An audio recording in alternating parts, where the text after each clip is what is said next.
आज के इस एक्सप्लेनर में हम एक ऐसे मुद्दे पर बात करने वाले हैं जो कागजों पर तो बस एक साधारण सा शब्द लगता है, लेकिन असल जिंदगी में एक बहुत बड़ा संकट है। हम बात कर रहे हैं वेट लिस्ट की। हाल ही में सामने आए आरटीआई डेटा ने एक ऐसी चौंकाने वाली सच्चाई उजागर की है जिसे सिस्टम की नाकामी कहना बिल्कुल गलत नहीं होगा। तो आइए इस वेट लिस्ट के पीछे छिपी पूरी कहानी और इस राष्ट्रीय संकट को गहराई से समझते हैं। इस पूरे संकट को समझने के लिए एक पल के लिए कल्पना करते हैं। एक दिहाड़ी मजदूर है, रेलवे स्टेशन के प्लेटफॉर्म पर खड़ा है और अपने फोन की स्क्रीन को बस देखे जा रहा है। उसके स्लीपर क्लास टिकट के स्टेटस में लिखा है ऑटो कैंसल्ड। अब देखिए, ये स्क्रीन पर चमकता हुआ सिर्फ एक मैसेज नहीं है, ये उस इंसान की उम्मीद टूटने का पल है। सफर की पूरी योजना बिल्कुल खत्म। और सबसे जरूरी बात, इस ऑटो कैंसल्ड मैसेज का असर सिर्फ टिकट के पैसे वापस आने तक सीमित नहीं रहता।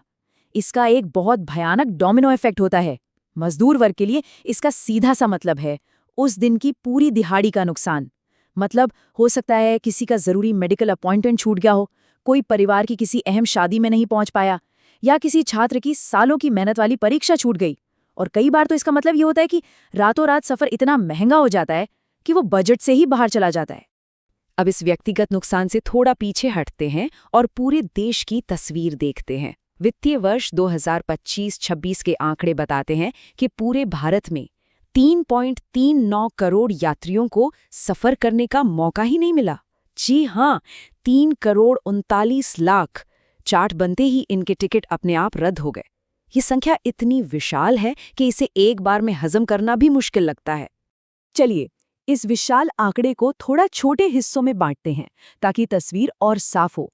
अगर इस डेटा को प्रतिदिन के हिसाब से देखें तो हर एक दिन 92,877 यात्री अपनी कंफर्म सीट गंवा रहे हैं।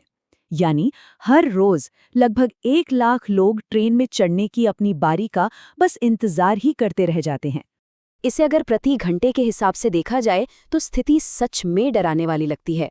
हर घंटे 3,870 लोग इस वेट लिस्ट वाले संकट का सामना कर रहे हैं। और कहानी यहीं खत्म नहीं होती। हर एक मिनट में भारत में 64 यात्री इस व्यवस्थागत विफलता की कीमत चुकाते हैं। और अगर हम इसे बिल्कुल बारीक स्तर पर ले जाएं, तो हर एक सेकंड, बिल्कुल सही सुना, हर एक सेकंड में भारत में एक यात्री ट्रेन में सफर करने का मौका खो देता है। और क्यों? क्योंकि इस ट्रेन में उसके लिए कभी कोई जगह थी ही नहीं। भारत जैसे देश में जहां ट्रेनें सिर्फ यातायात का साधन नहीं है बल्कि करोड़ों लोगों की जीवन रेखा है, वहां इस वेटलिस्टेड शब्द को अब नए सिरे से समझने की जरूरत है। आधिकारिक तौर पर यह बस एक सीट की कतार है, लेकिन असलियत में ये एक विनम्र शब्द के पीछे छिपी राष्ट्रीय स्तर की बहुत बड़ी विफलता है। एक ऐसी विफलता जो सीधे तौर पर मजदूरों, छात्रों और मरीजों की रोजमर्रा की जिंदगी को बुरी तरह प्रभावित कर रही है। भाग 1, 5 साल का बढ़ता ट्रेंड। अब देखते हैं कि पिछले कुछ सालों में हुआ क्या है। आंकड़ों का ये ग्राफ एक बहुत ही साफ और परेशान करने वाली कहानी बयां कर रहा है। 2021-22 में ये आंकड़ा 1.65 करोड़ था, लेकिन इसके बाद ये रुका नहीं, बस लगातार बढ़ता ही गया। 2023-24 में ये 2.96 करोड़ तक पहुंच गया और अब 2025-26 आते आते ये 3.39 करोड़ हो गया है। साफ है कि पिछले 5 वित्तीय वर्षों में ये संकट सुधरने के बजाय लगातार गहराता ही जा रहा है। भाग 2, ये बोझ कौन उठा रहा है? ये देखना भी बहुत जरूरी है कि आखिर इस संकट की सबसे ज्यादा मार किस पर पड़ रही है। सच तो यह है कि ये बोझ सब पर बराबर नहीं है। सबसे ज्यादा टिकट स्लीपर क्लास के रद्द हुए हैं, करीब 1.68 करोड़। ये सीधे तौर पर साबित करता है कि इस विफलता का सबसे बड़ा खामियाजा आम यात्रियों और हमारे प्रवासी मजदूरों को भुगतना पड़ रहा है। खैर, 3AC के यात्री भी इससे अछूते नहीं हैं। वहां भी 74.55 लाख यात्रियों को निराशा ही मिली है। आरटीआई के ये कागजी आंकड़े देखने में बहुत ही नीरस लगते हैं, है ना? लेकिन जब हम इन्हें जमीनी हकीकत से जोड़कर देखते हैं तो दिल दहलाने वाली तस्वीर सामने आती है। ये सिर्फ कुछ नंबर नहीं है जो किसी स्प्रेडशीट में दर्ज हैं। ये उन छोटे शहरों के परिवार हैं, वो फंसे हुए छात्र और प्रवासी मजदूर हैं जिनके पास महंगे हवाई सफर का कोई विकल्प ही नहीं होता। ट्रेन ही उनका एकमात्र सहारा है, और जब वो सहारा टूटता है तो उनके पास वाकई कोई और रास्ता नहीं बचता।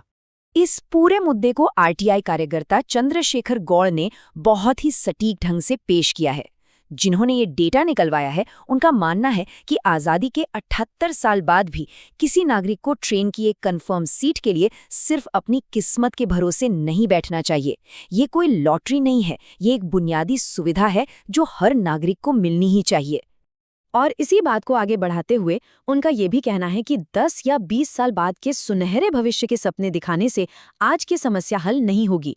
रेलवे को वर्तमान में कुछ बहुत ही ठोस कदम उठाने की सख्त जरूरत है, क्योंकि सच तो यही है ना कि भविष्य के वो शानदार सपने आज स्टेशन पर खड़े उस मजदूर की कोई मदद नहीं कर सकते जिसे हर हाल में अपनी नौकरी पर लौटना है। भाग 3, आधुनिकीकरण बनाम हकीकत। एक तरफ हमें एक बहुत ही शानदार विजन दिखाया जाता है, आधुनिक स्टेशन, पहले से कहीं ज्यादा तेज ट्रेनें और नए हाई स्पीड कॉरिडोर। लेकिन दूसरी तरफ एक बहुत ही कठोर वास्तविकता है, एक ऐसी हकीकत जहां 3.39 करोड़ आम नागरिक टिकट न मिल पाने के कारण प्लेटफॉर्म पर ही छूट जा रहे हैं। कोई भी बुनियादी ढांचा या इंफ्रास्ट्रक्चर तभी सफल माना जाता है जब आम जनता असल में उसका इस्तेमाल कर सके। और अंत में ये पूरा विश्लेषण हमें एक बहुत ही सीधे और चुभते हुए सवाल पर लाकर खड़ा कर देता है। अगर देश के करोड़ों लोग उस शानदार, आधुनिक और तेज ट्रेन के दरवाजे के अंदर कदम ही नहीं रख सकते, तो आखिर उस आधुनिकीकरण का वास्तविक अर्थ ही क्या रह जाता है? पब्लिक इंफ्रास्ट्रक्चर का असली मकसद तो समाज के हर वर्ग को साथ लेकर चलना होता है, न कि उन्हें उसी पुराने स्टेशन पर हमेशा के लिए इंतजार करते हुए छोड़ देना। ये सचमुच विचार करने लायक एक बड़ा सवाल है।